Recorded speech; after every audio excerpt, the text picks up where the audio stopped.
6h09. Et si nous prenions le train? Mais pour prendre le train, il faut acheter son billet. Pour acheter son billet, il y a plusieurs solutions. Soit on va sur Internet, soit on va à un guichet. Faut-il rouvrir davantage de guichets SNCF? Ça fait débat. RMC, ça fait débat.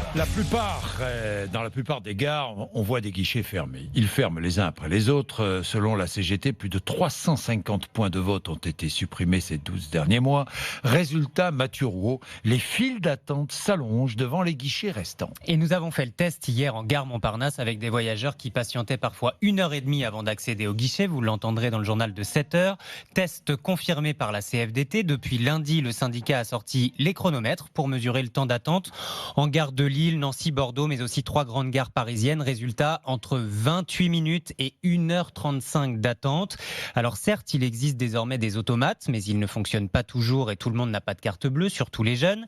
Certes, le billet électronique est désormais devenu obligatoire avec la réforme de la SNCF, mais sur Internet, vous ne pouvez pas payer en liquide ou avec des chèques vacances et surtout, tout le monde ne dispose pas d'une connexion ou n'est pas à l'aise avec l'achat en ligne. Leïla a 70 ans. Ce n'est pas normal, il faut absolument qu'ils nous rendent les boutiques de proximité. Là. Et puis avoir affaire à des machines, non, ce n'est pas humain. Je préfère le contact avec des gens comme ça dans le guichet, avoir directement affaire à des personnes. C'est plus facile. Parce qu'il faut dire aussi une chose, c'est que la machine n'est pas infaillible. Quelquefois, on a des difficultés à rendre ou échanger un billet. Et donc, c'est la croix et la bannière. Et c'est insurmontable. Alors, des pétitions se multiplient un peu partout en France pour s'opposer à la fermeture des guichets, notamment dans l'Est où 30% des gares n'ont ni guichet ni borne automatique. La SNCF propose 2 alternatives.